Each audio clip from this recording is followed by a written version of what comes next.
Hey guys, tonight we're talking about medieval products. Things that were invented with confidence, failed immediately, annoyed everyone involved, and somehow survived long enough for us to still be using them.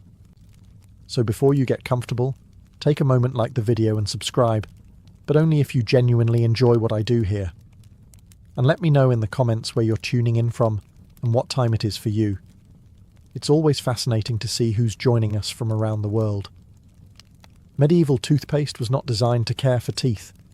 It was designed to intimidate them. The idea was noble. Clean your mouth, avoid rot, appear vaguely civilized. The execution, however, suggested medieval people were conducting a long-term experiment to see how much pain a human could tolerate before simply giving up on smiling. The ingredients alone read like a medieval prank.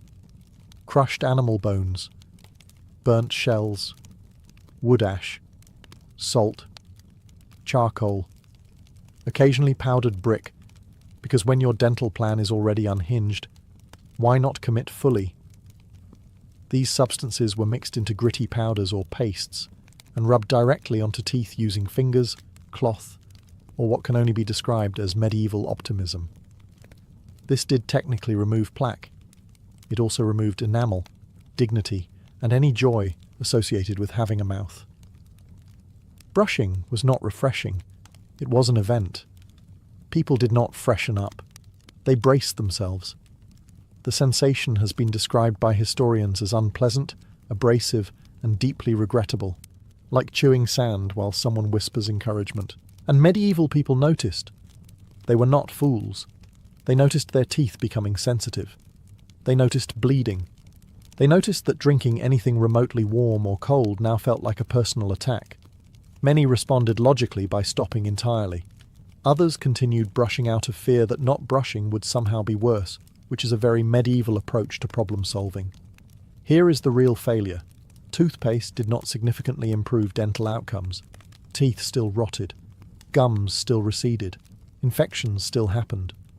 The product hurt, delivered minimal results, and inspired zero enthusiasm. In modern terms, it would have been discontinued after a week and recalled for emotional damage. And yet, humanity refused to let it die. Instead of abandoning toothpaste, we refined it. We softened the abrasives. We added mint so it felt like progress. We gave it reassuring names like gentle, advanced, and recommended by dentists, even though the basic principle remains unchanged. Scrape your teeth daily and hope science has improved things enough to make it survivable. Even today, toothpaste still works by abrasion. It just smiles politely while doing it. So when you brush your teeth and wince at that one sensitive spot, remember, this is not a flaw. This is tradition. You are participating in a medieval product that failed immediately, annoyed everyone involved, and somehow became mandatory. History did not fix toothpaste. It just made it taste like mint and lie about it. Medieval soap was not created to pamper the skin.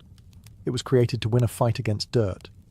And if your skin happened to lose that fight, that was considered acceptable collateral damage. Soap in the Middle Ages was typically made from animal fat mixed with lye, a substance so aggressive it can dissolve organic matter, including the illusion that bathing should feel pleasant. This mixture technically cleaned the body, in the same way that sanding a table technically cleans it. Yes, the surface becomes free of grime, but also free of its original texture, finish, and happiness. Using medieval soap was an experience. It burned. It dried the skin to the point where cracking was not a risk, but an expectation. Hair washed with it often became brittle, straw-like, or simply left the building altogether. Baldness was not uncommon, and no one was sure whether to blame age, stress, or the soap actively trying to erase them. And yet, people kept using it. Why? Because the alternative was smelling like medieval life, which included livestock, smoke, sweat, and existential dread.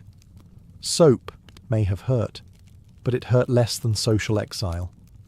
Cleanliness was not about comfort, it was about survival and reputation. If you smelled too bad, people assumed you were sick, cursed, or morally questionable.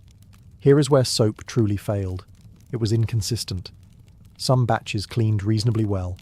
Others caused rashes, chemical burns, or skin reactions that would have made modern dermatologists faint. There was no quality control, no testing, no warning labels, just a merchant saying, "Trust me," which in medieval times meant absolutely nothing. And yet, once again, humanity refused to let the idea die. Instead of admitting that soap was unpleasant and poorly designed, people refined it. They adjusted the fat, they softened the lye, they added herbs. Eventually, centuries later, soap became something you might actually enjoy using, but the core idea remained untouched. Rub fat on your body, hope it removes dirt, and accept mild suffering as part of the process. Even today, soap still dries skin. It still irritates. It still requires moisturizing products to undo what it just did. We have simply normalized this cycle and added pleasant scents to distract ourselves. So the next time your hands feel dry after washing them, remember, this is not a flaw. This is legacy. You are using a medieval product that failed its original users, annoyed them deeply, and somehow survived unchanged in spirit. Soap did not get better. We just got used to it. Early eyeglasses were not designed with comfort, convenience, or human anatomy in mind. They were designed with one simple goal: make letters slightly less blurry and let the wearer figure out the rest. Everything beyond that was apparently considered optional. The first medieval spectacles appeared around the late Middle Ages, and they failed almost immediately in every category except one. They technically worked. These early glasses were heavy, awkward, and balanced directly on the nose with the confidence of an object that wanted to fall off. There were no arms to hook over the ears, no adjustable parts, just two lenses connected by hope and friction. If you moved your head too quickly, the glasses slid off. If you bent over, they fell. If you sneezed, they abandoned you. Reading while wearing medieval eyeglasses required monk-like discipline. You had to sit perfectly upright, hold your book at the correct angle, and resist the urge to exist too energetically. Any sudden movement could send your lenses tumbling into the dirt, where they would be immediately stepped on by someone who did not care about your vision journey. And let us be clear, people hated them. Eyeglasses were uncomfortable, socially awkward, and openly mocked. Some believed they were unnatural, others claimed they weakened the eyes. A few suspected they were borderline witchcraft. Nothing says cutting-edge technology like being accused of sorcery because you want to read without squinting. They also barely worked. Early lenses corrected only one specific problem, usually farsightedness, and did so imperfectly. If your vision issue was slightly different, congratulations. These glasses were decorative. You could see a little better, but not enough to justify the inconvenience, judgment, and constant fear of dropping them. And yet, humanity refused to abandon the idea. Instead of admitting eyeglasses were a failure, people doubled down. They added frames. They added arms. They refined lenses. They kept the same basic concept and dragged it forward through centuries of discomfort.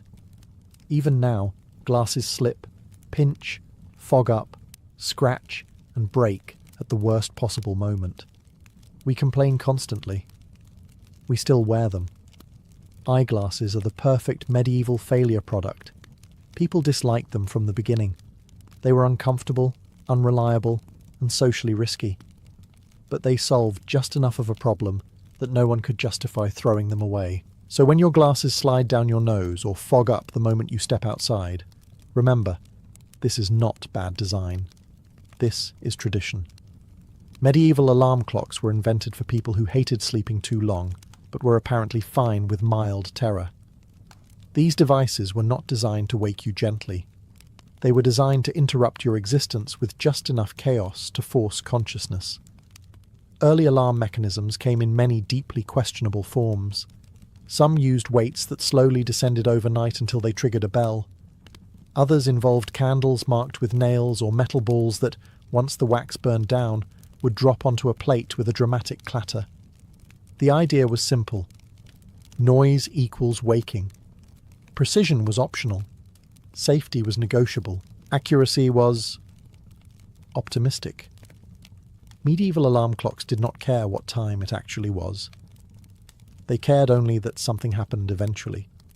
If you needed to wake before dawn, you might wake before midnight, or not at all, or during a small house fire. It was a flexible system, and people hated them. Imagine trusting your entire workday, prayer schedule, or survival routine to a candle slowly burning in a drafty room. If the flame flickered wrong, congratulations. You are now late. If the wax burned too fast, you woke up early and stared into the darkness, questioning every life choice that led you here. Some alarms were so loud and violent that they startled entire households awake, including people who had absolutely nothing scheduled that morning. Medieval mornings were not private affairs. One person's alarm was everyone's problem. And yet, despite the inconvenience, danger, and sheer unreliability, the concept refused to die.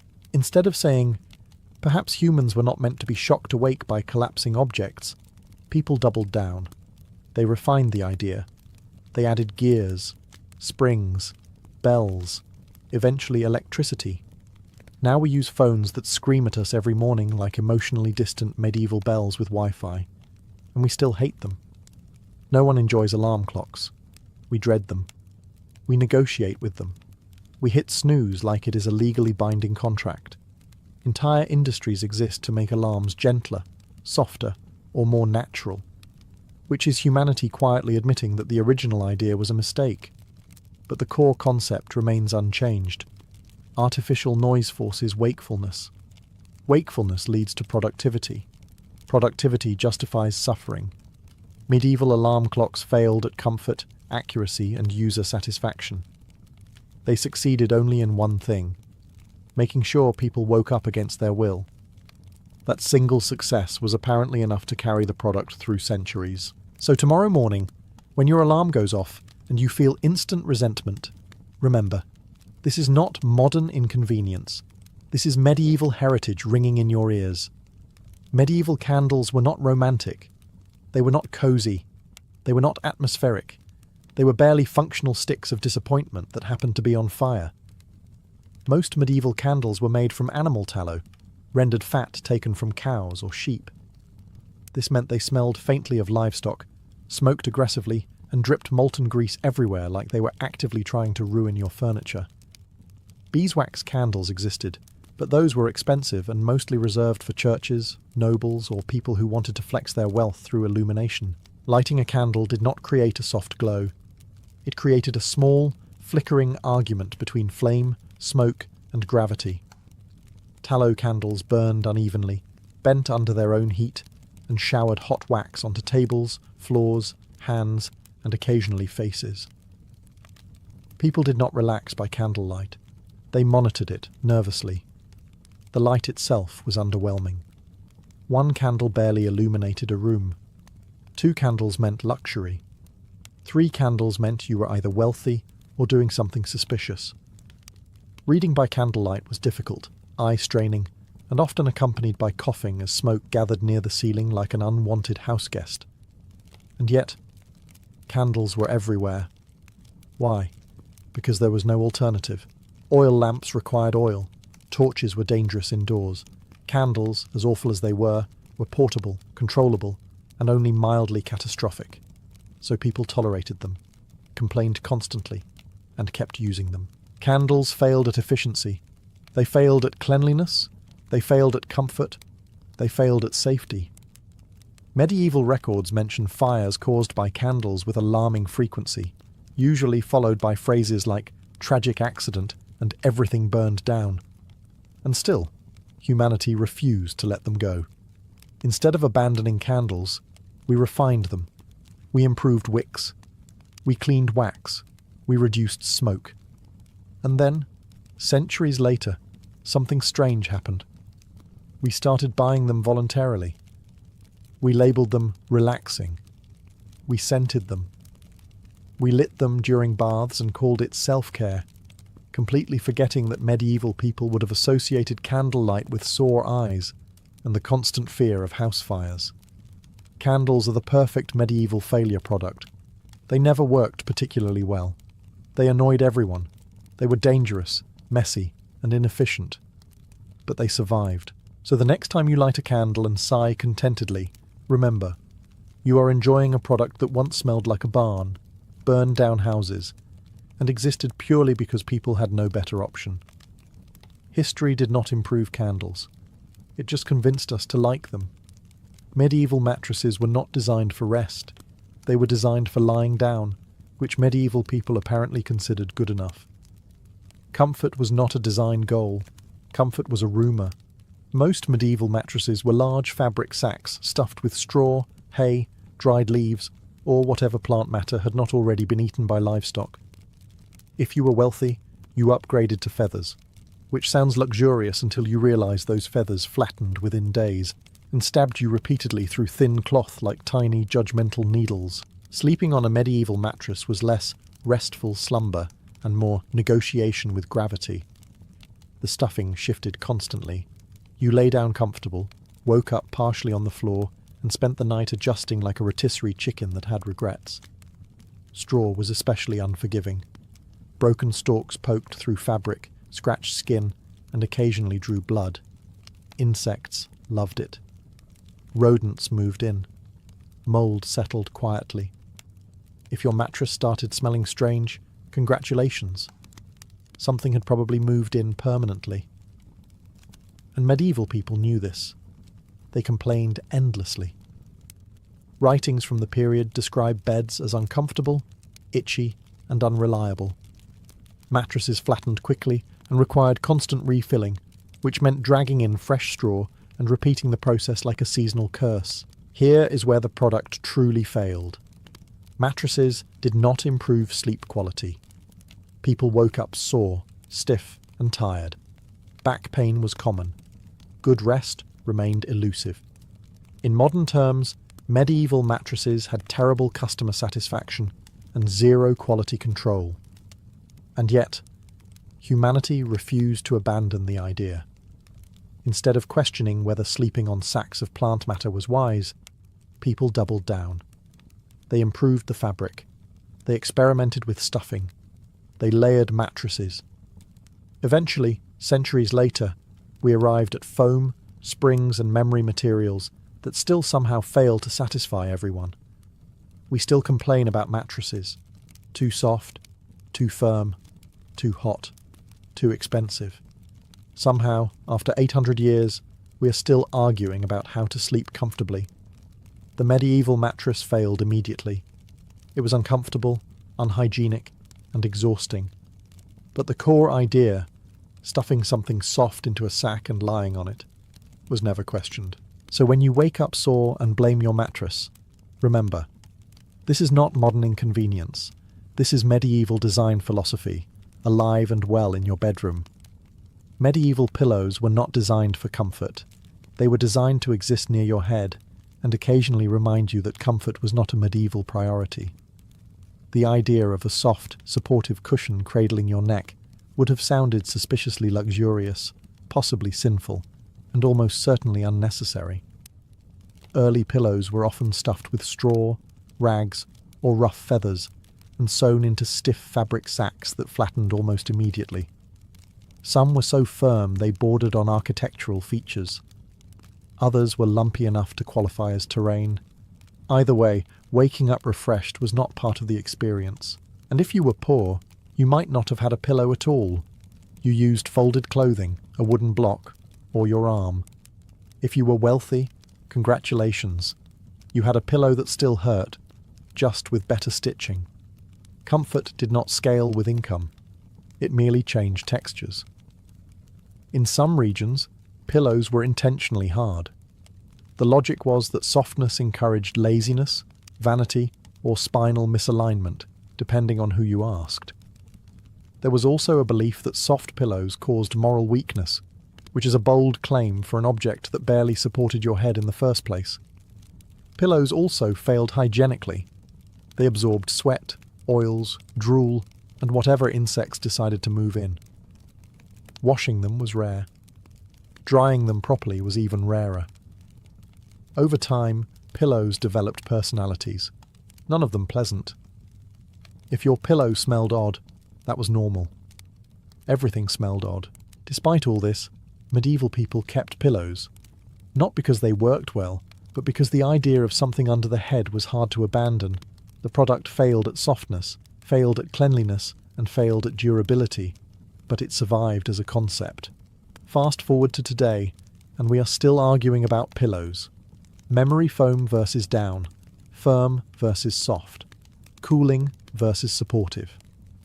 Entire industries exist to fix a problem medieval people accepted without complaint, waking up uncomfortable and pretending it was fine. Even now, pillows flatten, overheat, trap moisture, and need constant replacement. We complain, but we do not stop using them. We simply buy more, hoping the next one will finally solve what the last 10 could not. Pillows are a medieval failure that became tradition. They never worked perfectly. They annoyed everyone, and somehow they are still essential. So when you flip your pillow to the cool side tonight and feel brief relief, remember, you are participating in centuries of disappointment, just better marketed. Buttons were not invented to make life easier. They were invented to make clothing more annoying while pretending to be sophisticated. Before buttons, medieval people used ties, pins, and laces. Simple systems that worked quickly and allowed you to escape your clothes without a prolonged struggle. Buttons changed all of that.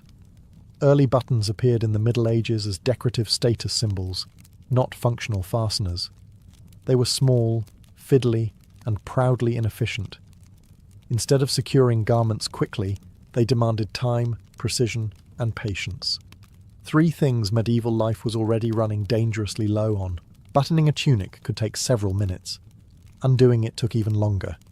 Cold fingers made the process feel like a test of personal worth.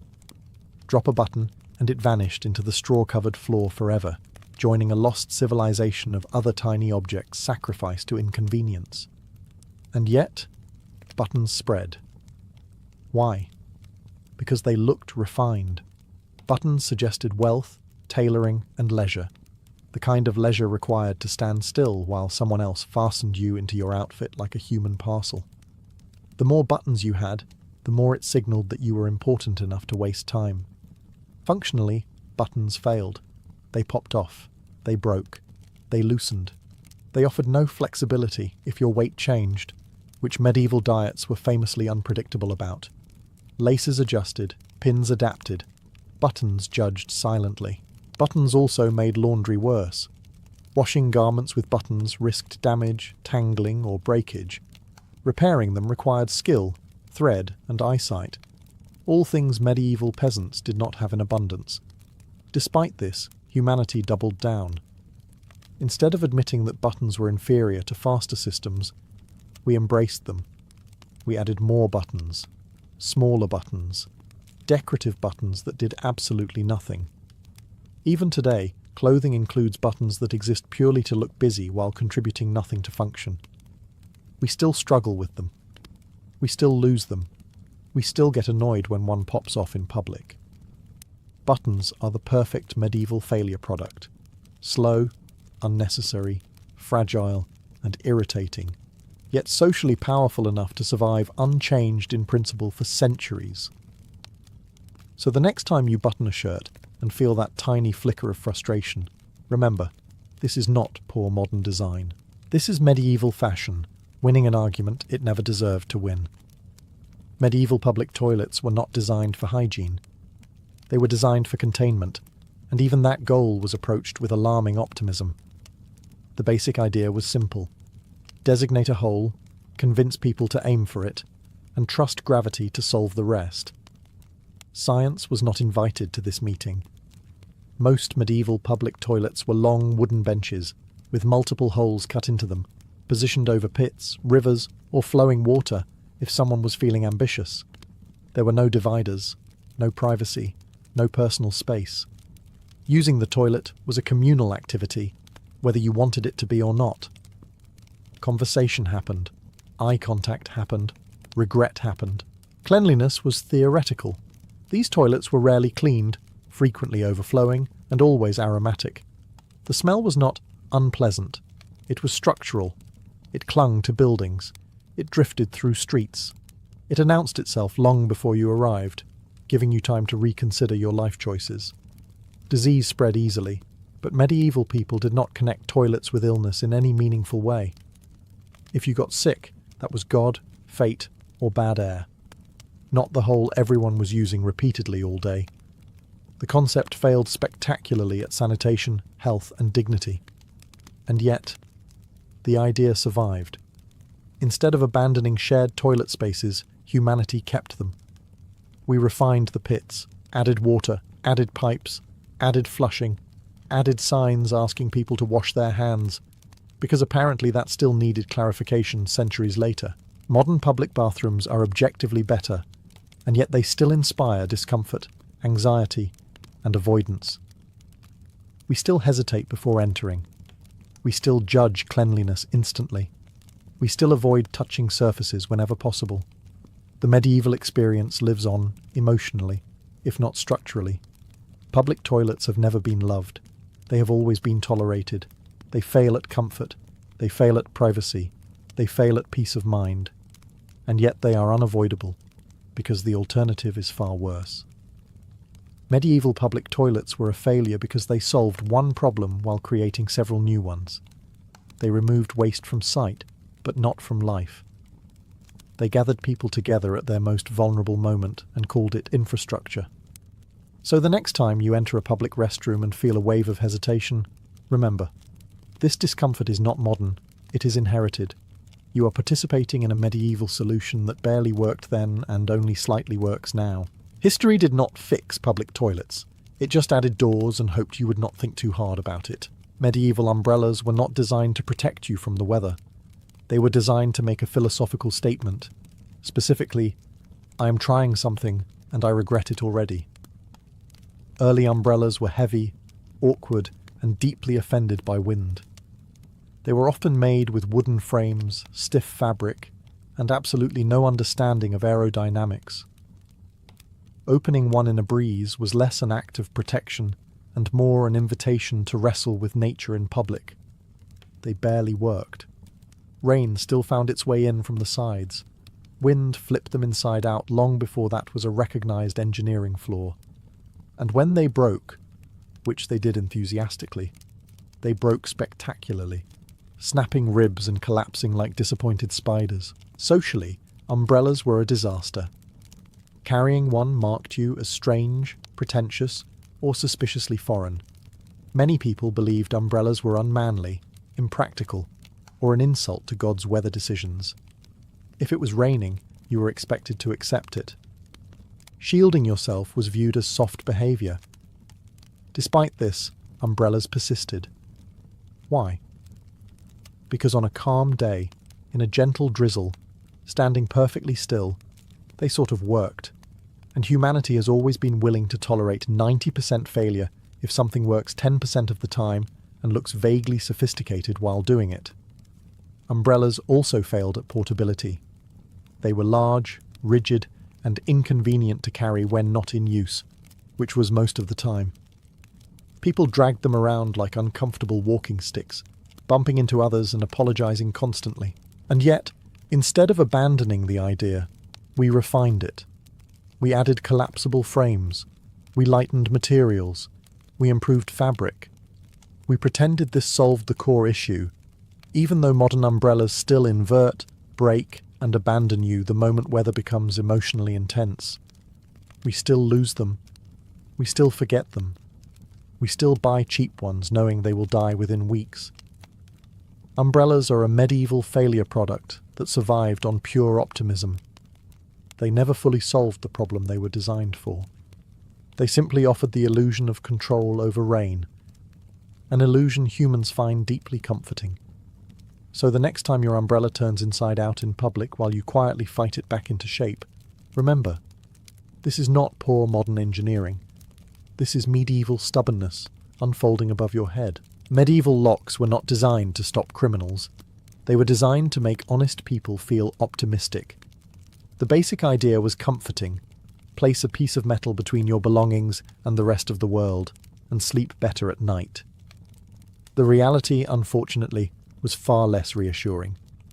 Early medieval locks were bulky, inconsistent, and surprisingly easy to defeat if you had time, patience, or a vaguely shaped piece of metal. Keys were large, awkward, and looked like something you would use to summon a ghost. Losing one was a disaster, replacing one was worse, and trusting one required faith bordering on delusion. Locks failed constantly. They jammed. They rusted. They broke in cold weather. Some opened if you shook them aggressively, which meant even thieves with no skill could succeed through enthusiasm alone. Others worked only if you held the key at exactly the right angle while whispering encouragement. Security was mostly symbolic. A locked chest did not say, "This is impossible to steal." It said, "Please steal something else first." And medieval thieves understood this perfectly. Many did not bother picking locks. They simply broke the container, because the lock itself was often stronger in concept than in construction. And yet, people loved locks. Why? Because they offered psychological comfort. Even a bad lock feels better than no lock. It tells you that you tried, that you cared, that you participated in the illusion of control over your possessions. Instead of abandoning locks when they clearly failed, medieval people kept improving them. They added complexity, wards, tumblers, traps. Each new version promised security and delivered mild inconvenience, and we kept the idea alive. Even today, locks fail. Keys snap, doors jam, passwords get forgotten, security systems get bypassed. We still rely on tiny mechanisms to protect everything we own, and we still feel betrayed when they fail us. Locks are a perfect medieval failure product. They never fully stopped theft. They complicated access. They required constant maintenance. And they survived because humans crave the comfort of believing their stuff is safe. So the next time you lock a door and still feel the urge to double-check it, remember, this anxiety is not modern. It is medieval reassurance doing its very best. Medieval makeup was not designed to enhance beauty. It was designed to win a staring contest with death and convince society you were healthy enough to survive the week. Pale skin was fashionable because it suggested you did not work outside, did not sweat, and were not currently being crushed by peasant labour. The solution was simple. Paint your face white and hope no one asked too many questions. The most popular ingredient was lead. Yes, actual lead.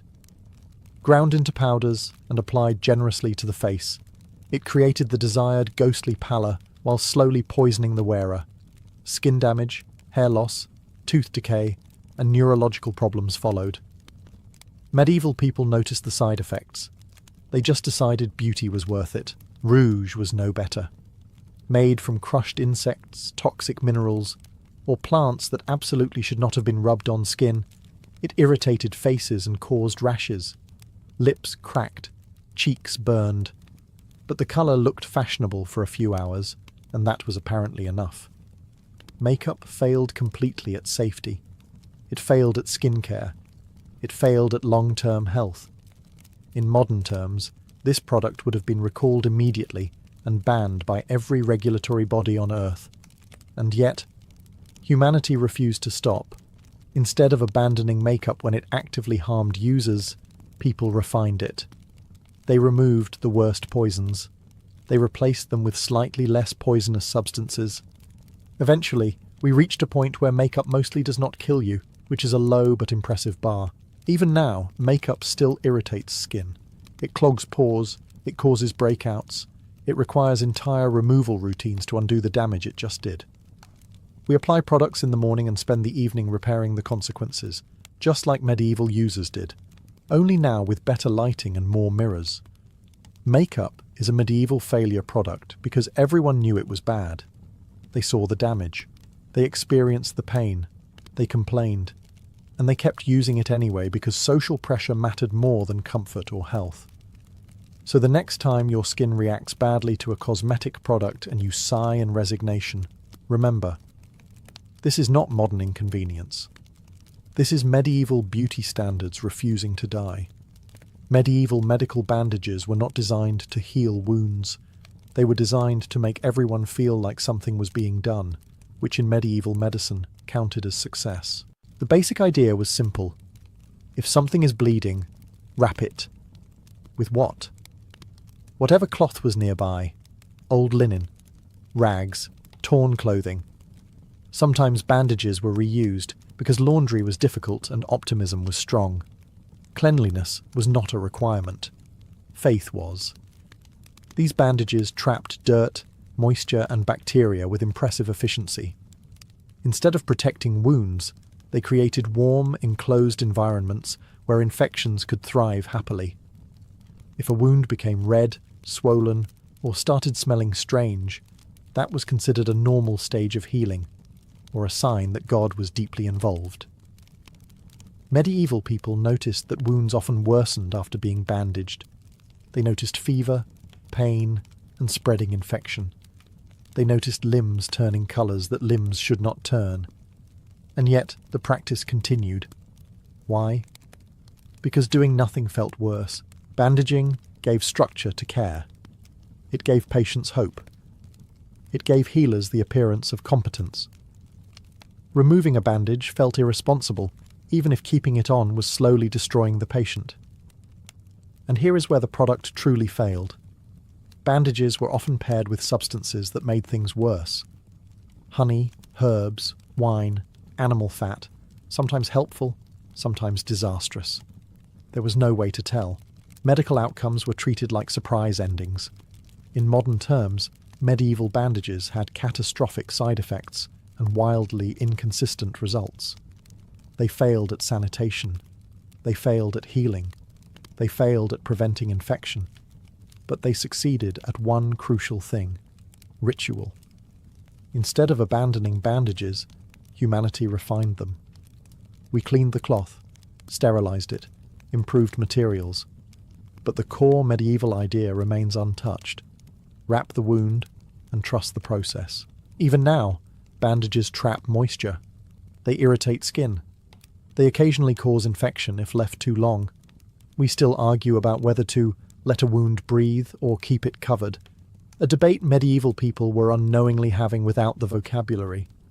So the next time you peel off a bandage and wince at what you see underneath, remember, this discomfort is not modern. It is medieval medicine, doing its best and failing forward. Medieval footwear was not designed for comfort. It was designed to technically exist between your foot and the ground, and even that goal was approached with cautious optimism. Shoes were stiff, thin, and unforgiving. Walking all day meant pain was not a possibility. It was a feature. To solve this, medieval people invented insoles. And by invented, I mean they stuffed things into their shoes and hoped for mercy. Straw, cloth scraps, moss, hay, whatever was nearby and vaguely soft was pushed inside. This padding shifted constantly, bunched up, flattened within hours, and smelled like it had its own opinions.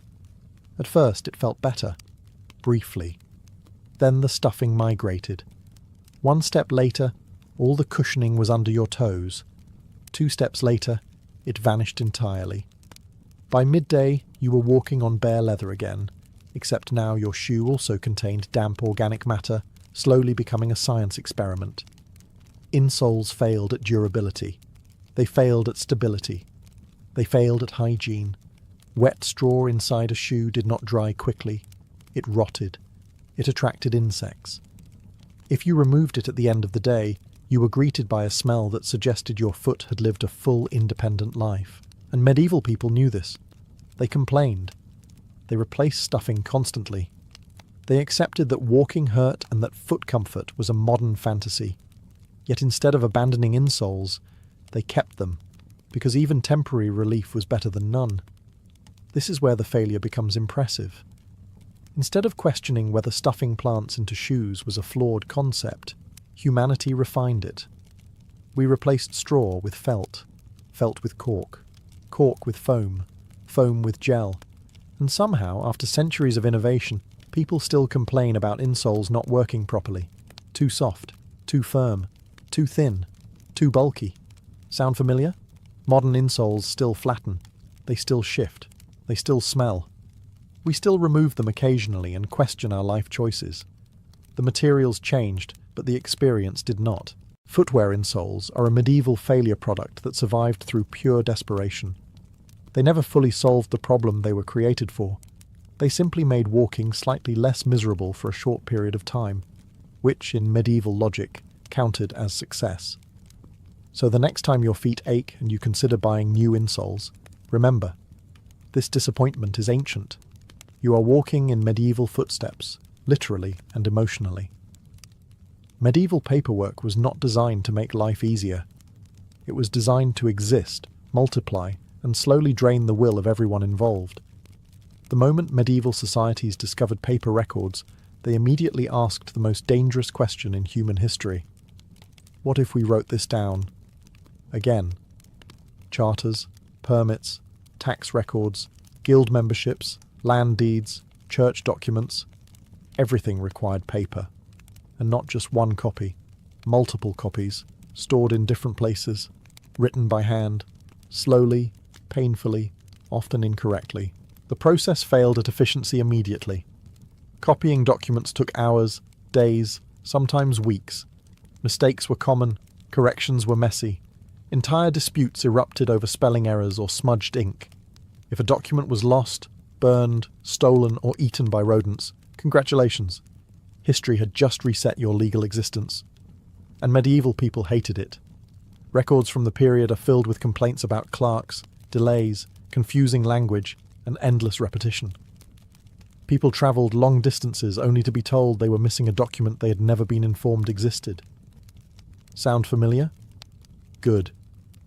That means the system is working exactly as intended. Paper bureaucracy failed because it created more problems than it solved. It slowed decisions. It centralized power. It favored those who could read, write, and afford scribes. For everyone else, paperwork was a maze designed to exhaust you into compliance. And yet, humanity clung to it like a bad habit. Instead of simplifying systems, medieval societies expanded them. More forms, more seals, more signatures, more layers of approval. Every problem became a paperwork problem, and paperwork became the problem itself. Fast forward to today, and nothing has changed except the medium. We still fill out forms. We still repeat information. We still submit documents only to be told they are missing one tiny detail. Paper became digital, but the frustration stayed beautifully intact. We still joke about bureaucracy. We still suffer through it. We still accept it as unavoidable. Paper bureaucracy is the ultimate medieval failure product because it never worked smoothly, never pleased users, and never delivered clarity. Yet it survived because institutions loved it. It created order for those in charge and confusion for everyone else. So the next time you fill out a form that asks for the same information 3 times and then rejects it anyway, remember, this is not modern inefficiency. This is medieval administration, alive, well, and still wasting your time. Mary Shelley was born into a household where ideas mattered more than comfort, reputation, or safety. From the moment she entered the world in 1797, her life was shaped by intellect, controversy, and loss. She was the daughter of 2 of the most radical thinkers in Britain, people whose names were spoken with admiration in some circles and suspicion in others.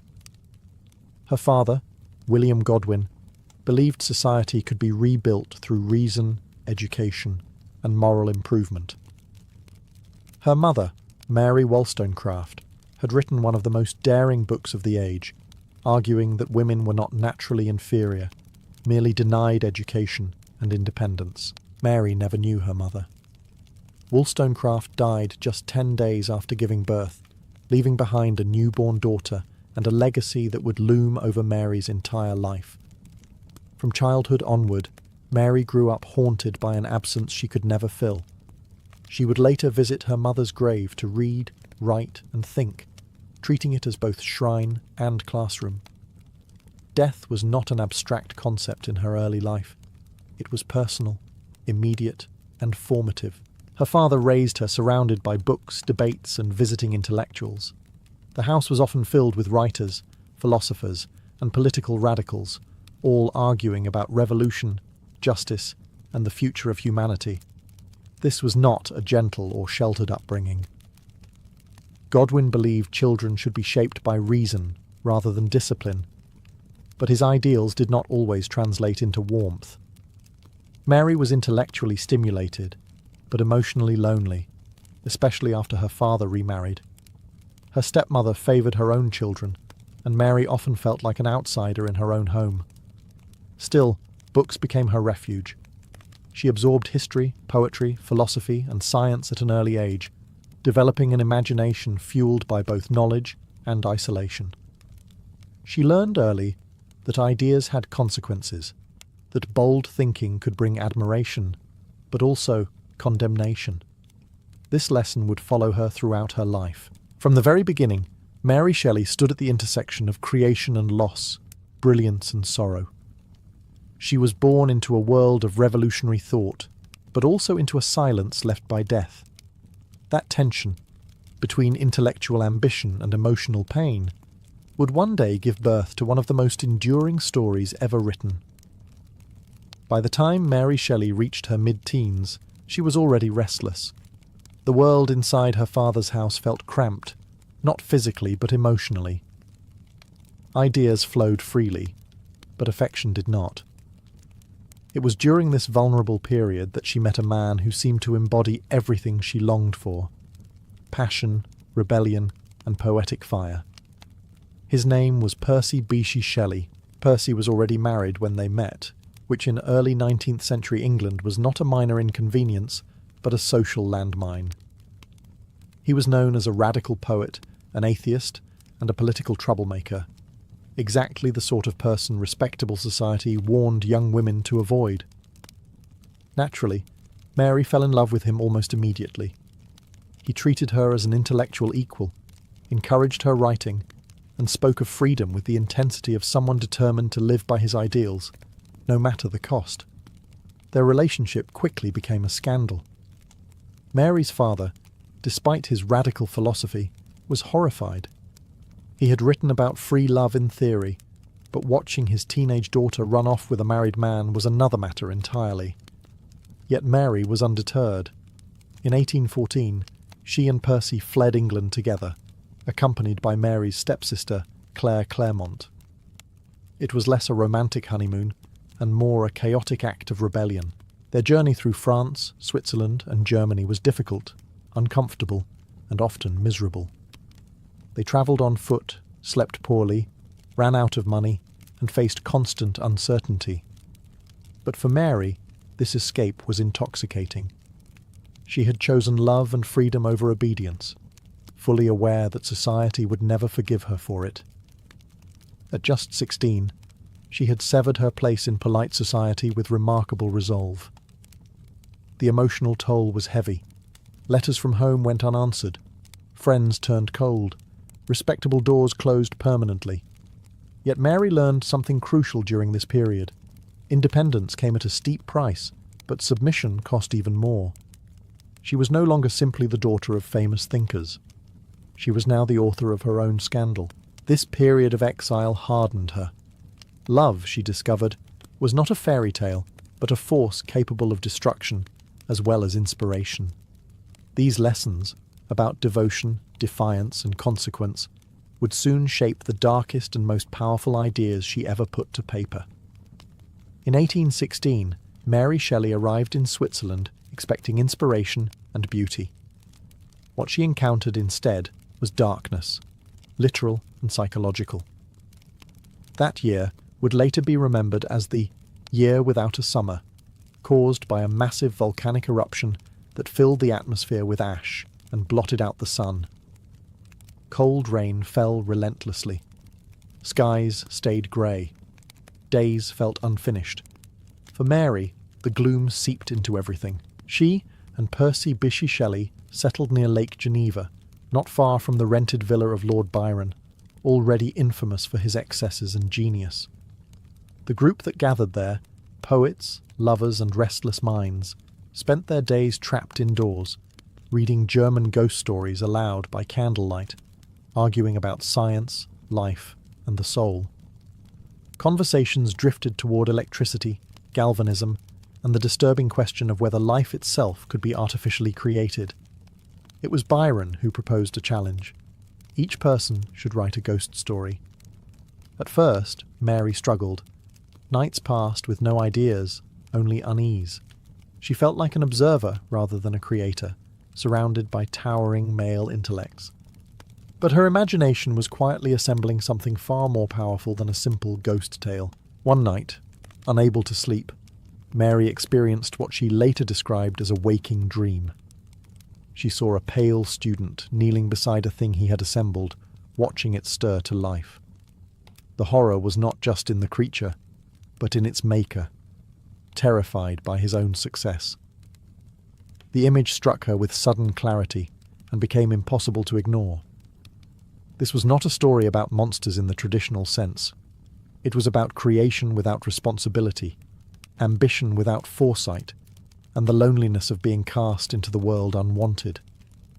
Mary drew unconsciously from everything she knew: her mother's death after childbirth, her father's cold idealism, her own experiences of abandonment and loss. Out of that sleepless night emerged the seed of Frankenstein, or the modern Prometheus. It was not born from comfort or joy, but from isolation, fear, and deep reflection on what it means to bring life into the world. That dark summer marked a turning point. Mary was no longer merely absorbing ideas. She was transforming them. In a world without sunlight, she imagined a spark powerful enough to animate the dead, and in doing so, quietly changed literature forever. The creation of Frankenstein did not bring immediate triumph to Mary Shelley. Instead, the years that followed were marked by a far more intimate and devastating education, motherhood, and the repeated experience of loss.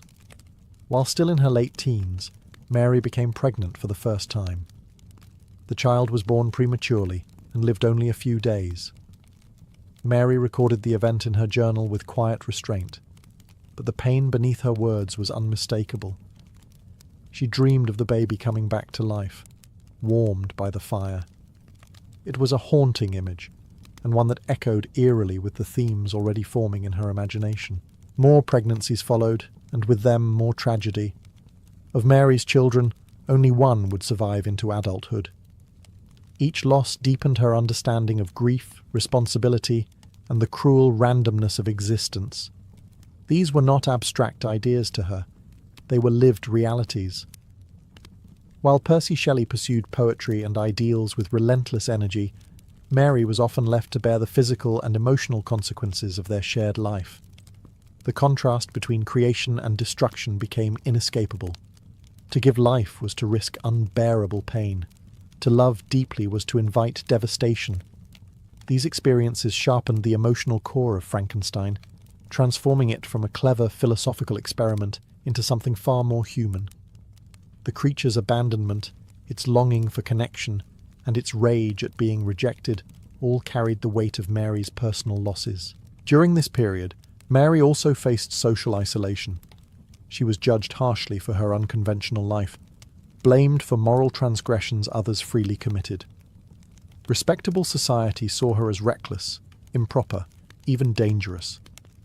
Yet she continued to write, revise, and think, often doing so while exhausted, grieving, and financially uncertain.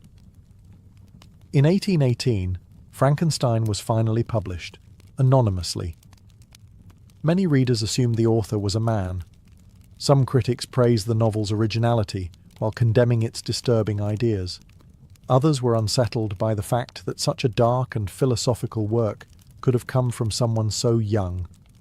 Mary watched quietly as her creation entered the world, much like the creature in her novel, misunderstood, debated, and judged without mercy. Motherhood and grief had carved something permanent into Mary Shelley.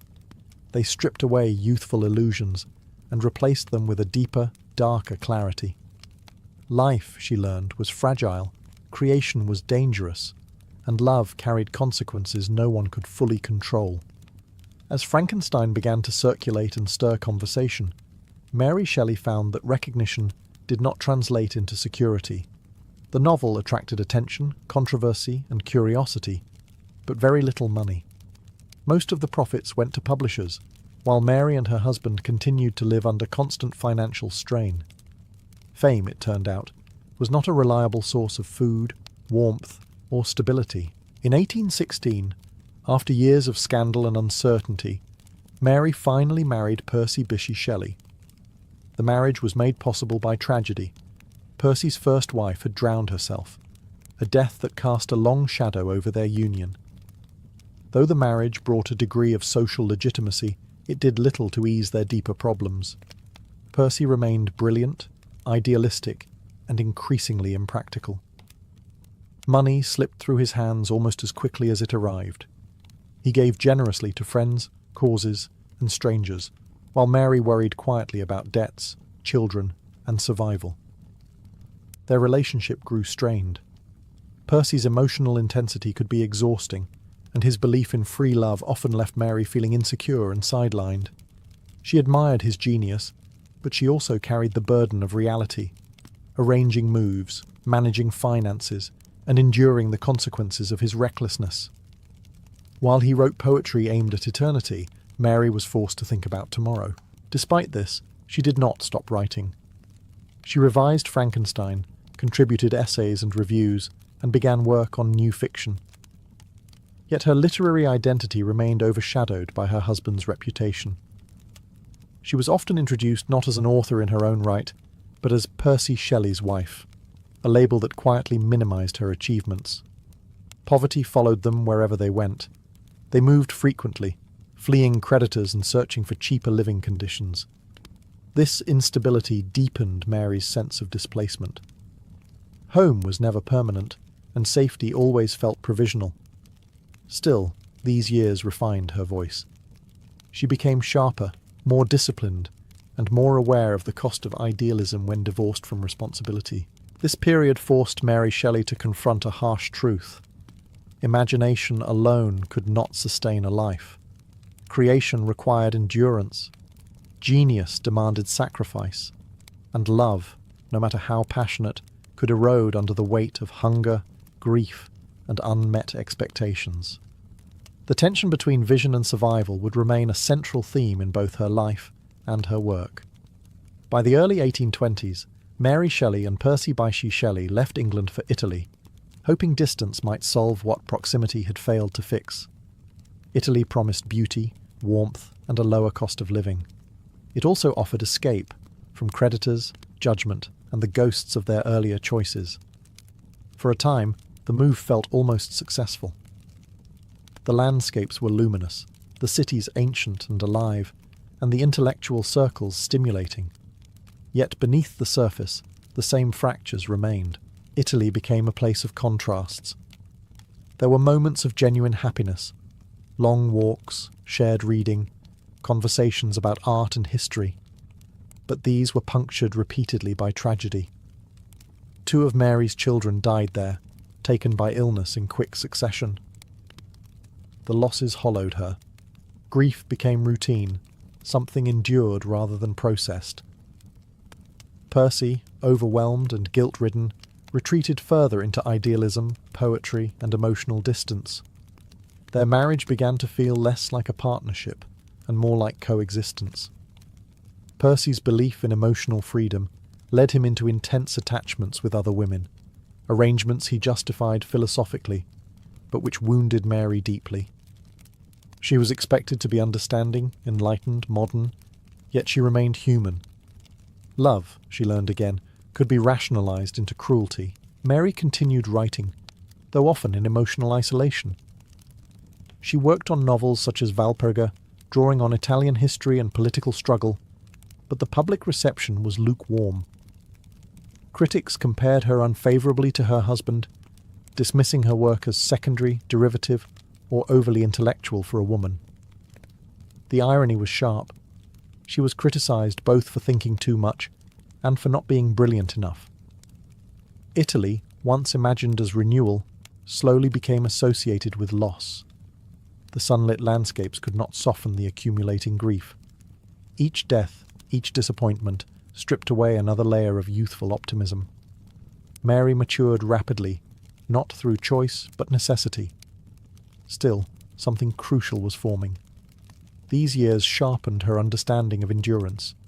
She saw how ideals collapsed under pressure, how beauty could coexist with suffering, and how individuals survived not through grand philosophies, but through quiet persistence. Italy did not save Mary Shelley, but it forged her. Out of heat, grief, and disillusionment, she emerged with a clearer sense of herself, not as someone orbiting genius, but as a writer shaped by experience, restraint, and a deep knowledge of human fragility. In 1822, everything collapsed. Mary Shelley was only 24 when her life was violently split in two. Her husband, Percy Bysshe Shelley, set sail along the Italian coast in a small boat, confident as ever in his belief that nature could be mastered with courage and intellect. A sudden storm rose without warning. The boat vanished. Days later, Percy's body washed ashore, unrecognizable, battered by the sea. Mary was not present when it happened. She learned of his death through others, forced to imagine the final moments rather than witness them.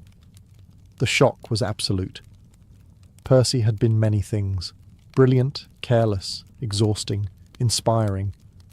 But he had been the axis around which her adult life revolved. His death left not only grief, but silence. No more arguments, no more reconciliations, no possibility of change. The aftermath was grim. Percy's body was cremated on the beach in a strange, improvised ceremony attended by friends. Mary did not watch. She could not. Later, she kept his heart, literally, preserved among his papers, a detail often sensationalized but deeply revealing. For Mary, memory was physical. Loss was something you carried, not something you moved past. Now, a widow with a surviving son, she faced an unforgiving reality. There was no romantic tragedy here, only responsibility. She returned to England poorer, more isolated, and socially vulnerable. As Percy's widow, she was both pitied and judged. His family controlled his estate and limited her financial support, forcing her into careful negotiation simply to survive. Yet something shifted. For the first time, Mary was no longer living inside someone else's orbit. The chaos that had defined her youth, scandal, flight, emotional turbulence, was over. What remained was grief, but also clarity. She had endured what few could survive without breaking. Writing became not just expression, but necessity. She edited and published Percy's poems, determined to secure his legacy, even as she quietly constructed her own. She began to understand survival as an act of strength rather than compromise. Percy Shelley's death ended one chapter of Mary's life with brutal finality. But it also forced her into independence. She had outlived her genius husband, outlived her illusions, and outlived the reckless freedom of youth. What came next would be quieter, but no less remarkable. After returning to England, Mary Shelley entered the longest and least romantic phase of her life. There were no dramatic escapes now, no thunderstorm revelations, no reckless geniuses to orbit. Instead, there was work. She was a single mother, a professional writer, and the guardian of a powerful literary legacy, roles that demanded discipline rather than inspiration. Mary supported herself largely through writing, something still rare and precarious for a woman in the early 19th century. She produced novels, biographies, essays, travel writing, and short stories, contributing regularly to magazines and annuals. Works such as The Last Man explored themes of isolation, plague, and the collapse of civilization. Subjects critics found unsettling and oddly unmarketable. Many failed to recognize how deeply personal these stories were. Mary was writing about survival in a world emptied of familiar faces. At the same time, she became the primary editor of Percy Bysshe Shelley's work. She organized his manuscripts, corrected errors, and fought quietly against efforts to soften or censor his more radical ideas. Without her, much of Percy's poetry would likely have been lost or misrepresented. Yet this labour was often invisible. Praise went to the dead poet, not the living woman who preserved him. Mary also faced ongoing financial insecurity, and chronic illness. Headaches, weakness, and periods of near paralysis plagued her later years. Still, she continued to write, driven less by ambition than by necessity. She was no longer chasing recognition. She was maintaining independence. What made this period remarkable was not its drama, but its resistance. Mary refused to retreat into obscurity or dependence.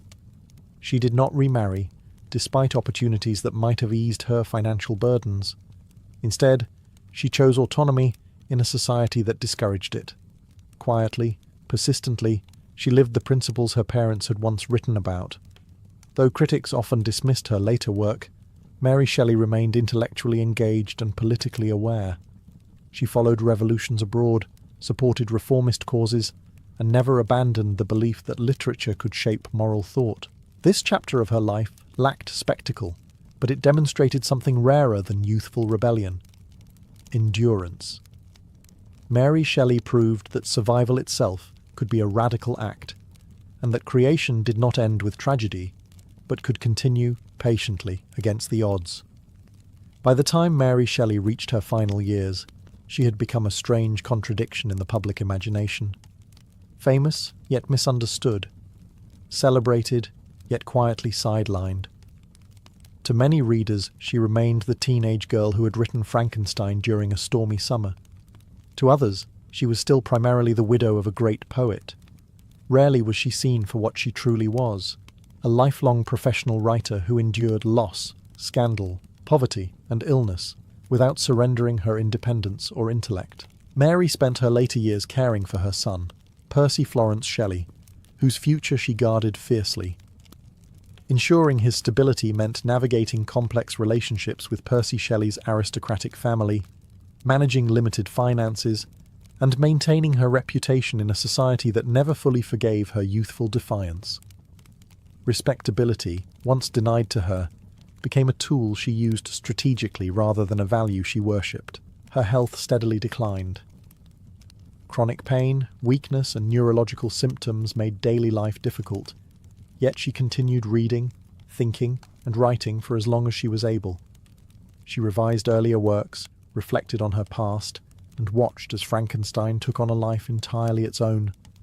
The novel was adapted for the stage, altered, sensationalized, and simplified. The creature became a monster in popular culture, even though Mary had written him as a thinking, feeling being shaped by neglect. In many ways, the fate of her novel mirrored her own: reduced, misunderstood, yet impossible to erase. Mary Shelley died in 1851, at the age of 53. She left behind no dramatic final gesture, no manifesto, no grand farewell.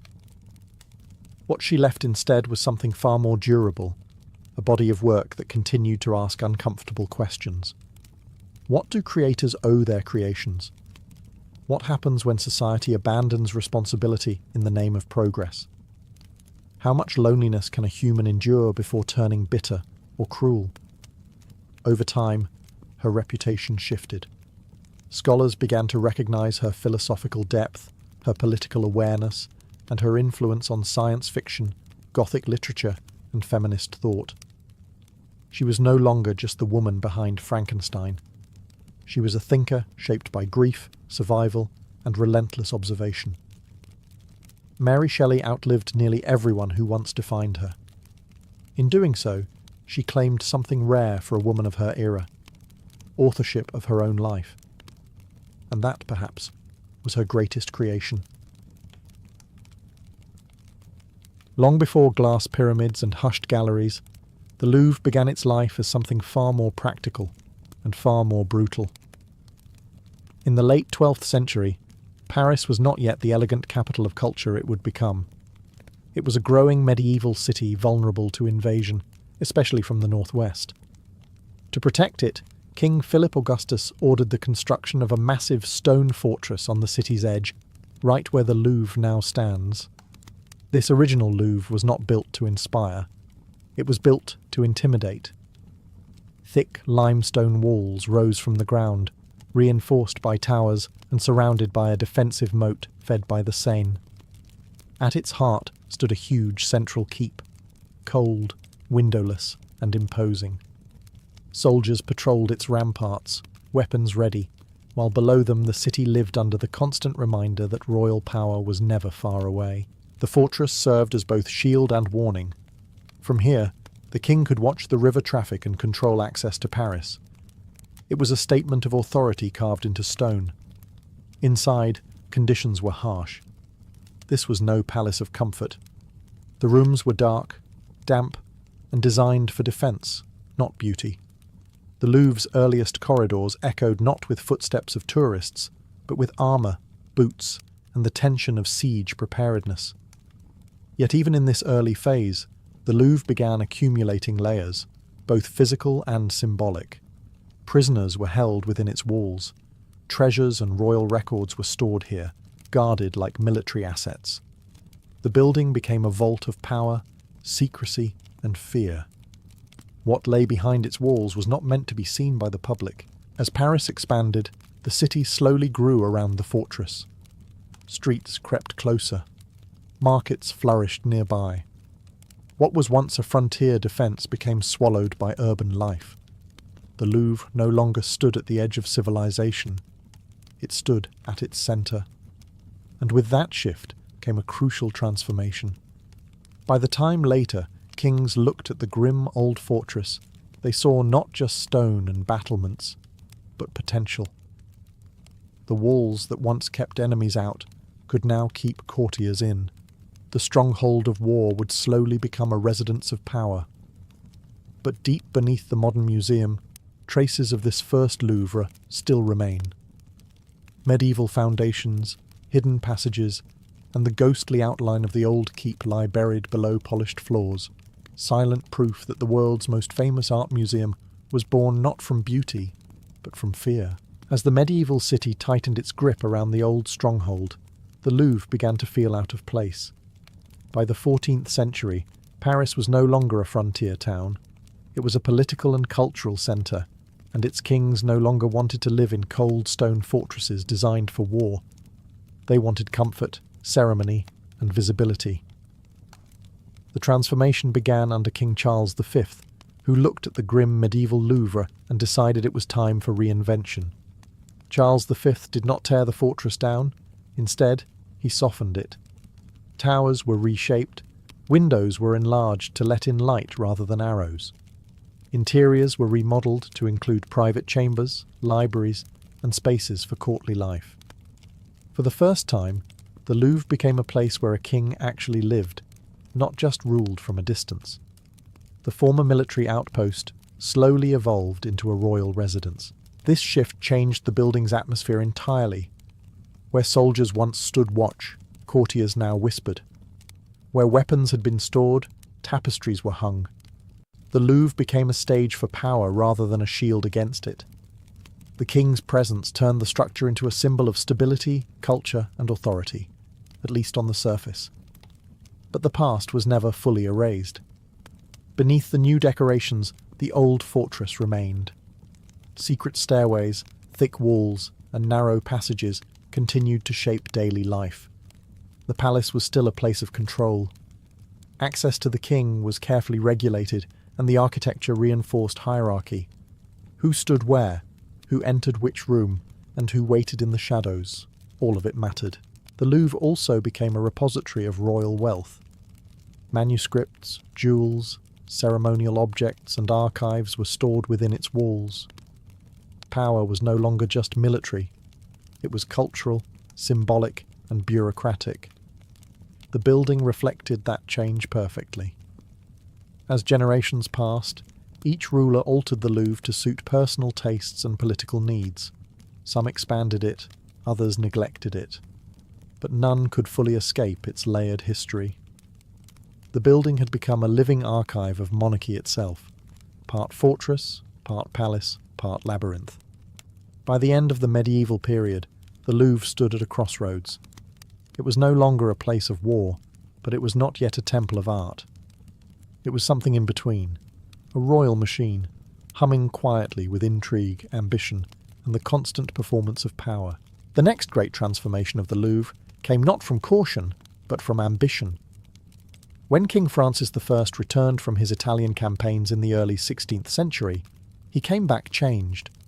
He had seen Renaissance courts filled with art, symmetry, and humanist ideals, and the medieval heaviness of the Louvre suddenly felt embarrassing. Stone walls and narrow towers belonged to an older world.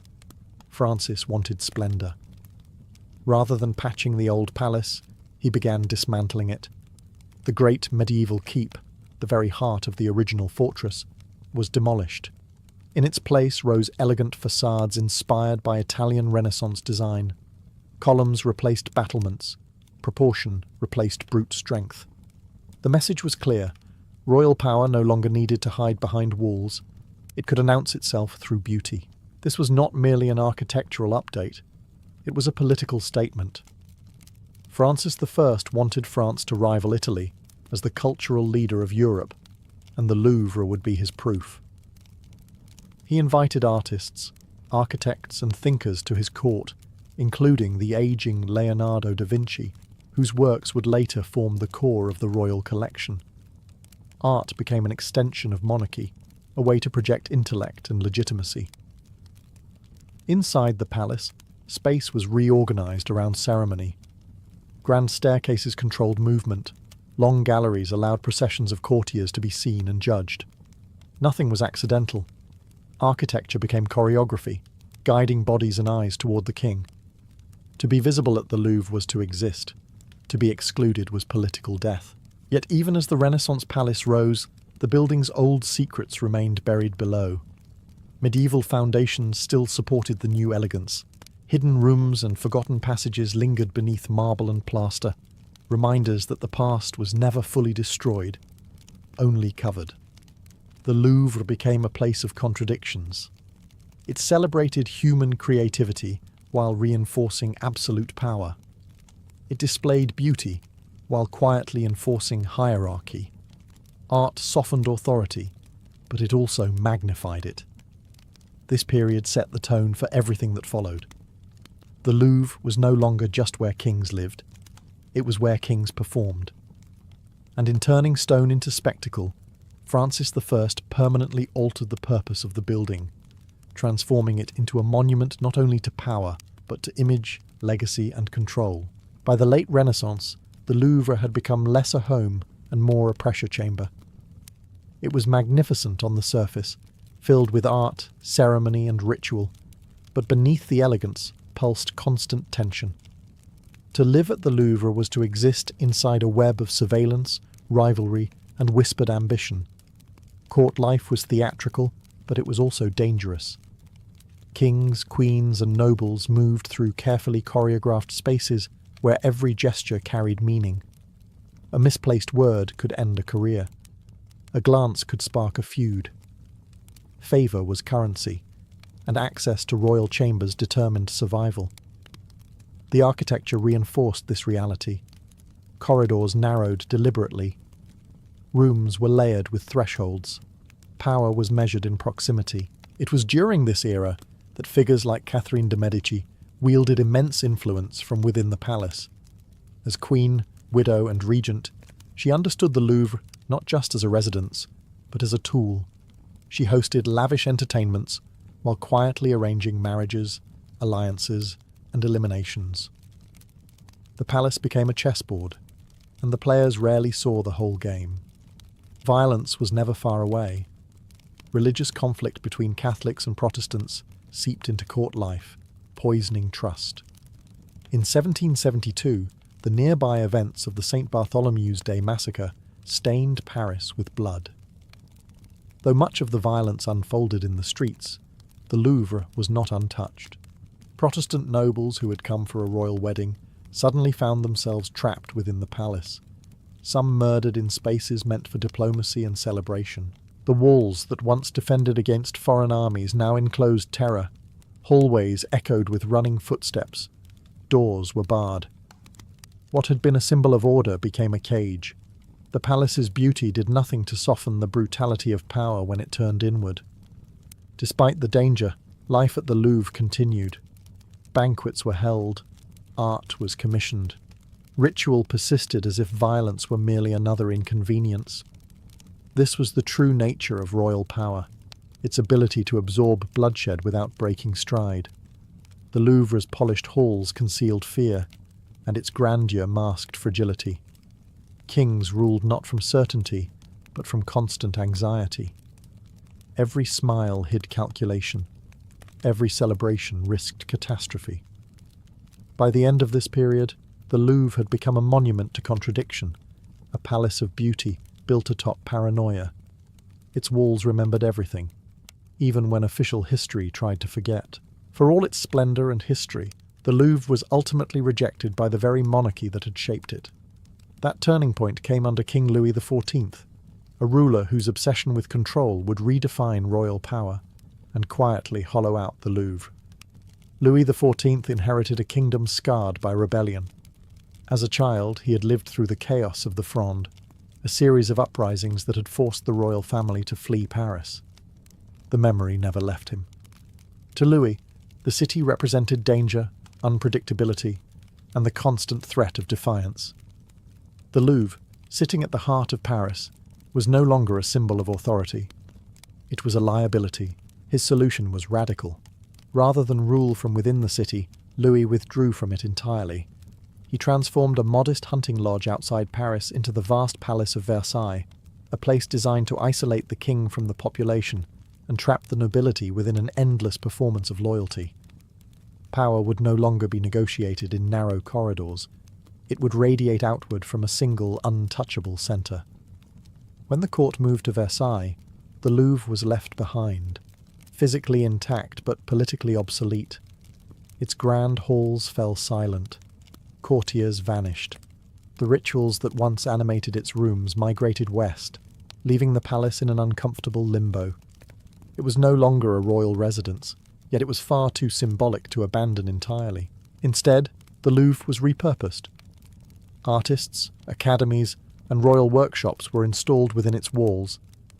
Painters, sculptors, and architects moved into spaces once reserved for nobles. For the first time, creation replaced ceremony as the building's primary activity. This shift was subtle, but profound. The Palace of Kings began its long transition into a house of culture. Yet the change was not driven by generosity. Louis XIV did not open the Louvre to elevate artists. He simply no longer needed the space. Art, like everything else, remained under royal control. Studios existed by permission, not right. The building became quieter, but it was still watched. This abandonment marked the beginning of the end for the Louvre as a symbol of absolute monarchy. Stripped of its political heartbeat, it became something unstable, part relic, part experiment. The kings had moved on. The building, for the first time, had been left to wait. By the late 18th century, the Louvre stood in an uneasy silence. It was no longer a royal home, yet it remained a powerful symbol of monarchy. Vast, expensive, and looming over a city simmering with anger. While artists worked in its galleries and administrators debated its purpose, the political ground beneath Paris was beginning to crack. When the French Revolution erupted, the Louvre's meaning changed overnight. The palace that had once embodied royal authority was suddenly rebranded as property of the people. Kings no longer ruled from behind its walls, but their ghosts still lingered in every corridor. The revolutionaries understood symbolism well. If the old order was to be destroyed, its monuments had to be reclaimed. As crowds filled the streets and the monarchy collapsed, royal collections were seized. Paintings, sculptures, scientific instruments, and decorative objects, once locked away for elite eyes, were declared national property. The Louvre was no longer a palace waiting for kings who would never return. It was about to become something unprecedented. In 1793, during the most radical phase of the Revolution, the Louvre officially opened as a public museum. This was not an act of cultural generosity. It was ideological warfare. Art was transformed into proof that the nation, not the monarchy, was now the rightful heir to France's heritage. Walking through the galleries became a political act, yet the transition was chaotic. The same halls that now displayed masterpieces had recently echoed with fear. Outside, executions continued. Inside, curators rushed to catalogue and protect objects from looting, vandalism, and neglect. The building was caught between enlightenment and terror. The irony was sharp. A palace built to control access was now open to all, at least in theory. Ordinary citizens wandered through spaces once guarded by protocol and power, staring at treasures they had never been meant to see. The Louvre had become a stage for a new experiment, whether culture could belong to everyone. Not everything survived intact. Some artworks were destroyed, others sold, others stolen in the chaos. Revolutionary zeal did not always distinguish between oppression and history. Still, the idea endured. The Louvre was reborn not as a symbol of kings, but as a monument to the nation. This chapter marked the most radical transformation in the building's long life. The fortress had become a palace. The palace had become a museum. And beneath the marble floors, centuries of power quietly shifted hands, this time without asking permission. The revolution had turned the Louvre into a museum of the people, but it was empire that turned it into a museum of power. When Napoleon Bonaparte rose from general to ruler, he understood immediately what the Louvre could become. Art was no longer just heritage, it was propaganda. Napoleon renamed the Louvre the Musée Napoléon, a symbolic gesture that made his ambitions unmistakable. As his armies marched across Europe, they did not return empty-handed. Masterpieces were seized from Italy, the Low Countries, Germany and beyond. Paintings, statues, manuscripts and relics were stripped from churches and palaces, packed into crates and shipped to Paris. Victory was measured not only in territory, but in treasures. Inside the Louvre, galleries were rearranged to tell a very specific story. Art was displayed as proof of French superiority, ordered to suggest that history itself had culminated in Napoleon's reign. Ancient Rome, Renaissance Italy, and classical Greece were reframed as stepping stones, leading inevitably to imperial France. To walk the museum was to walk through an argument. This was not subtle theft. It was systematic, public, and unapologetic. Napoleon believed Paris deserved to be the capital of world culture, and the Louvre would be its altar. Artists and scholars were divided, some thrilled by access to unprecedented collections, others disturbed by the violence that made it possible. For visitors, the experience was overwhelming. Never before had so much of Europe's cultural heritage been concentrated in one place. The Louvre became a destination not just for citizens, but for foreign dignitaries forced to admire what had been taken from them. But empires rarely last. When Napoleon fell, the question of ownership returned with force. Defeated nations demanded their art back. Crates were reopened. Catalogues were scrutinized. Many works were repatriated, though not all. Some objects quietly remained, absorbed into the permanent collection. This period left a permanent scar on the Louvre's identity. It exposed the uncomfortable truth that museums are not neutral spaces. They reflect power, conquest, and choice. What is displayed is often what survived domination. The Musée Napoléon vanished with the empire, but its legacy endured. The Louvre emerged larger, richer, and more controversial than ever. A palace of art built partly on plunder, its grandeur inseparable from the violence that helped create it. By the 19th century, the Louvre had settled into its new identity as a museum, but its past was far from buried. Beneath the polished floors and carefully lit galleries lay a hidden world most visitors would never see. The Louvre was not just layered in history metaphorically, it was layered physically, stacked century upon century, with forgotten spaces sealed off below. As renovations expanded the museum, workers repeatedly stumbled upon remnants of earlier lives. Medieval walls emerged from beneath marble. Old moats were uncovered, still damp centuries after they were filled in. Foundations from the original fortress reappeared like bones pushed to the surface. Instead of destroying them, curators made an unusual decision. The past would remain visible, but controlled. These underground spaces became silent witnesses to everything the Louvre had been. Visitors today can walk through sections of the medieval fortress beneath the museum, tracing the outlines of towers built for war, not art. The contrast is unsettling. Above, the world's most famous paintings hang in climate-controlled calm. Below, rough stone walls whisper of fear, defense, and confinement. But not all secrets were architectural. The Louvre developed its own hidden infrastructure, tunnels, service corridors, and restricted passages designed to move art unseen. Masterpieces are rarely transported through public halls. Instead, they travel through underground routes known only to staff, shielded from crowds and cameras. The museum has its own shadow circulation system, invisible but essential. During times of crisis, these hidden spaces became lifelines. In wartime, artworks were quietly evacuated through back corridors and tunnels, packed and sent away under secrecy. During occupations and unrest, the Louvre learned how to disappear its treasures without appearing empty. What visitors see has always been carefully curated, not just aesthetically, but strategically.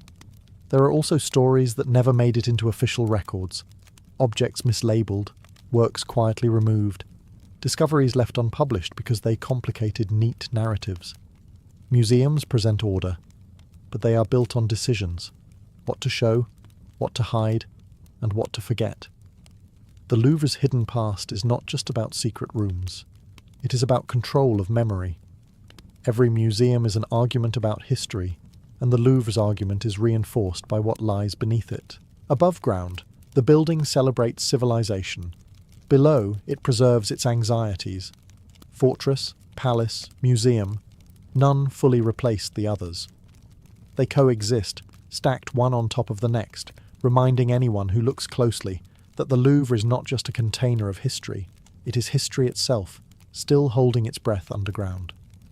Today, the Louvre presents itself as timeless, calm, authoritative, and universal. Millions pass through its doors each year, guided by maps and audio tours that promise clarity and order. Yet this sense of permanence is carefully constructed. The modern Louvre is the result of constant reinvention, each era reshaping the building to suit its own idea of power, culture, and legitimacy. The most visible symbol of this reinvention arrived in the late 20th century with the glass pyramid. Designed to modernize access and circulation, it was controversial from the moment it appeared. Critics saw it as an intrusion.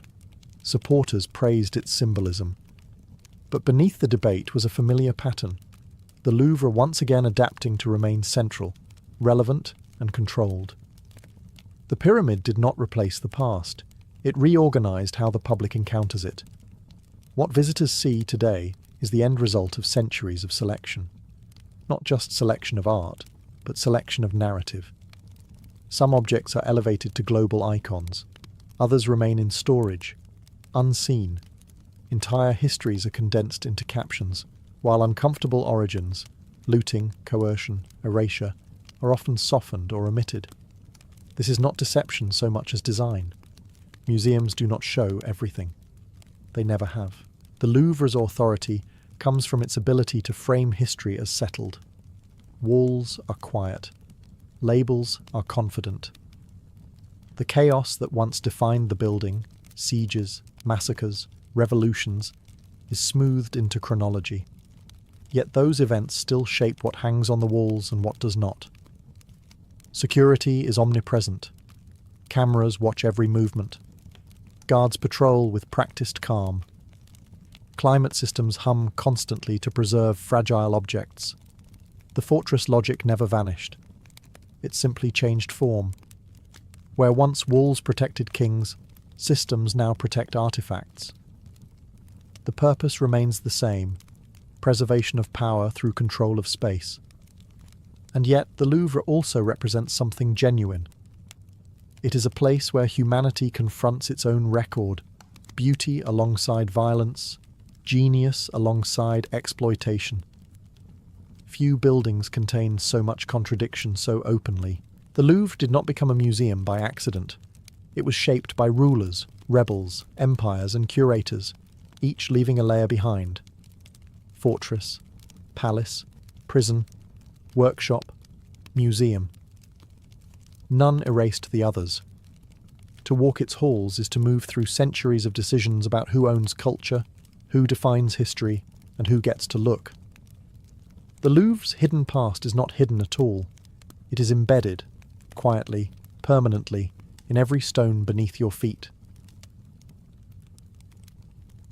Long before glass became something shaped by human hands, it already existed in nature, formed by forces far older and more violent than civilization. When lightning struck sandy ground, the heat fused grains into twisting glassy tubes known today as fulgurites. When volcanoes erupted, molten lava cooled into obsidian, a sharp black glass prized by prehistoric peoples for blades and tools. Humans admired these materials, but for thousands of years, glass remained something encountered, not created. The leap from accident to invention required a specific moment, sustained fire hot enough to melt sand, and someone curious enough to notice what happened afterward. Ancient camps along rivers and coasts unknowingly set the stage. Sand was everywhere.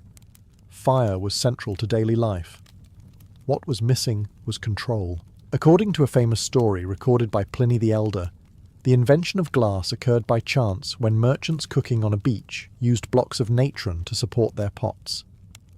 The fire grew intense, the sand fused, and a strange, translucent substance flowed out. While this tale is likely simplified, it captures an essential truth. Glass-making began not as art, but as surprise. The earliest evidence of human-made glass points to the ancient Near East, particularly regions of Mesopotamia and Egypt. At first, glass was rare, unpredictable, and difficult to reproduce. Early attempts produced opaque, brittle materials, more suitable for beads and small ornaments than practical use. These early glassmakers were not craftsmen in the modern sense. They were experimenters working at the edge of their knowledge, pushing fire beyond its familiar boundaries. Glass demanded precision before precision existed. Temperatures had to be high and sustained. Ingredients had to be measured without scales. Cooling had to be slow to prevent cracking. Each failed attempt taught another lesson. Each success felt almost magical, a solid that flowed like liquid, a stone that captured light. What made glass extraordinary was not just how it was made, but how it behaved. Unlike metal, it did not bend. Unlike stone, it could be translucent. It occupied a strange middle ground between solid and liquid, predictable only once its secrets were learned. This ambiguity fascinated early societies. From the beginning, glass was associated with fire, transformation, and mystery. It did not simply come from nature. It emerged through human intervention. In mastering glass, humanity discovered that even the most ordinary materials could be remade into something astonishing if heat, patience, and imagination were applied in just the right measure. Once humans learned to coax glass into existence, it did not become an everyday material. It became a luxury. In the ancient world, glass was difficult to make, unpredictable, and expensive, qualities that made it perfect for elites and sacred spaces. In early Egypt and the Near East, glass was not valued for transparency, but for colour. Deep blues, greens, and opaque whites mimicked precious stones like lapis lazuli and turquoise, materials associated with divinity and power. In ancient Egypt, glass production flourished under royal control. Workshops were often attached directly to temples or palaces, and recipes were guarded closely. Glassmakers were specialists, sometimes working alongside metalworkers and jewelers. Their output was small but symbolic: beads, amulets, inlays, and cosmetic containers. These objects were not meant for daily use. They were offerings to gods, markers of rank, and companions for the dead. Glass quickly became intertwined with religion.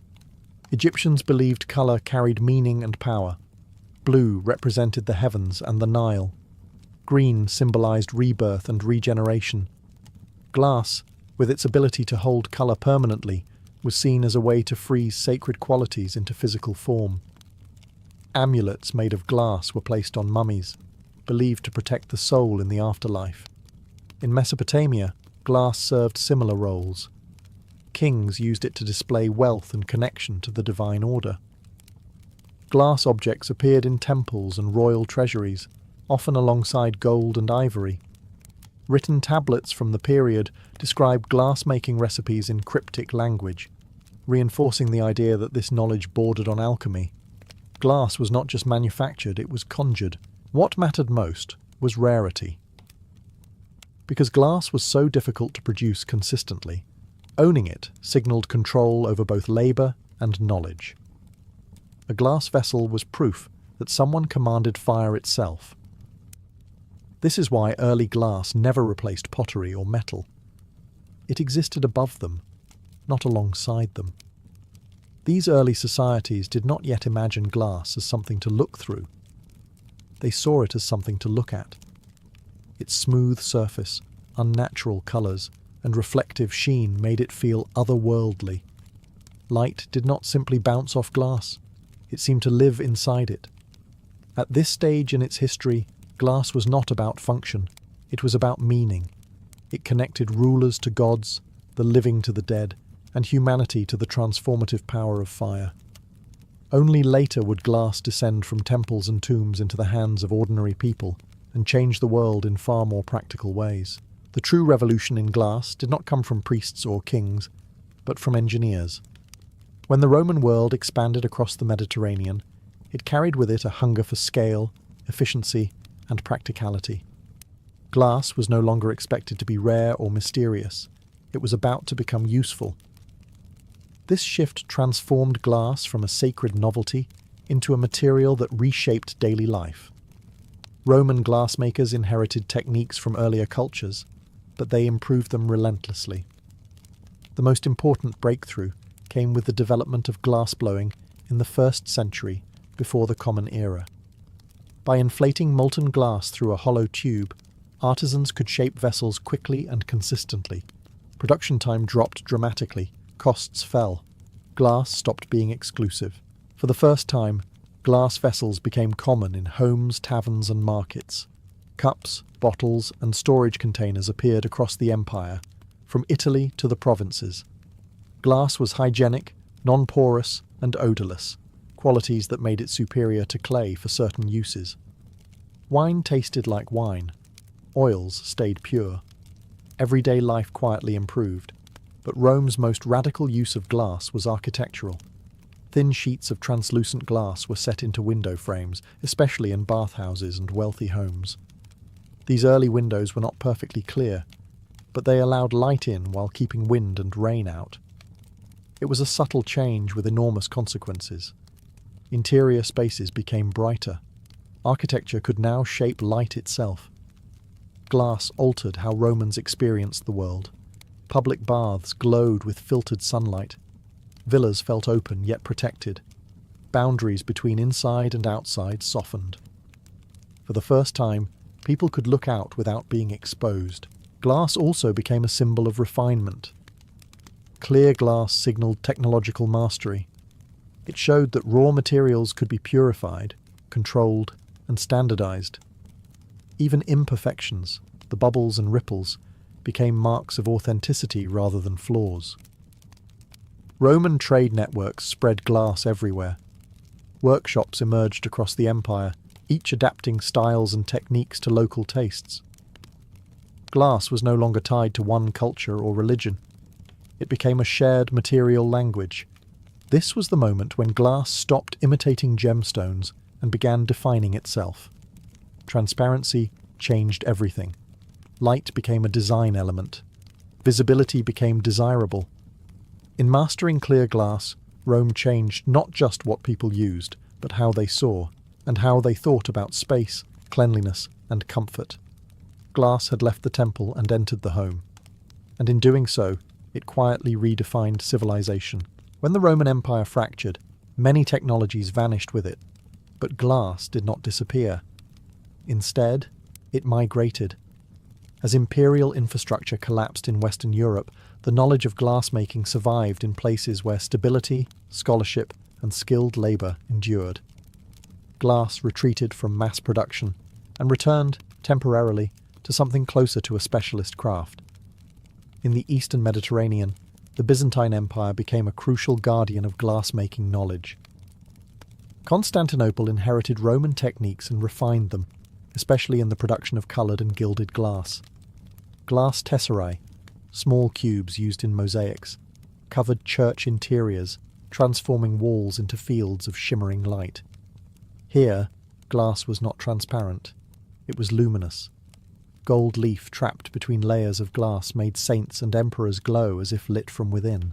At the same time, the Islamic world emerged as a centre of innovation rather than preservation.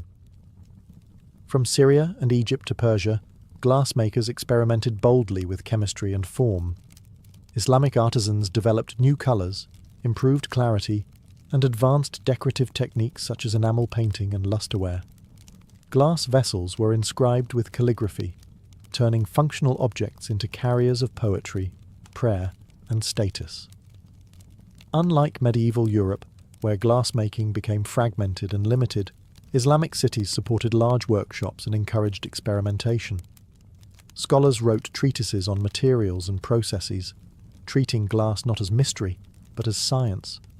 Recipes were refined, failures were documented, progress accelerated. One of the most important contributions of this period was chemical control. Islamic glassmakers perfected the use of plant ash and mineral additives to stabilize glass and improve transparency. This made larger, more reliable objects possible. Glass was no longer just decorative, it was technical. Trade spread these innovations. Glass from the eastern Mediterranean travelled along caravan routes and across seas, reaching Europe, Africa, and Asia. Each exchange carried techniques as well as objects. Slowly, knowledge flowed back westward. In Europe, monasteries and cathedral workshops became quiet centres of glass survival. While everyday glass remained rare, religious institutions preserved the craft through stained glass windows. These windows were not meant to be seen clearly through. They were meant to transform light into narrative and emotion. Glass became storytelling. This period kept the fire alive, literally and intellectually. Glassmaking did not advance rapidly everywhere, but it did not break. It adapted to new cultures, new beliefs, and new purposes. When glass would rise again as a transformative material, it would do so carrying the accumulated knowledge of empires, religions, and centuries of careful, patient fire. By the late medieval period, glass found a new home where trade, secrecy, and ambition intersected. Venice. Floating between East and West, Venice absorbed techniques from the Byzantine and Islamic worlds and refined them with ruthless focus. Glassmaking there was not just a craft, it was a state project. The Republic understood that control over knowledge could be as powerful as control over armies. To protect the city from fire and to guard trade secrets, Venetian authorities moved all glass workshops to the island of Murano. What followed was unprecedented specialization. Glassmakers became a privileged class, granted social status and legal protections, on one condition: they could never leave. The penalty for exporting secrets was severe. Venice built a gilded cage around genius. Within that cage, innovation exploded.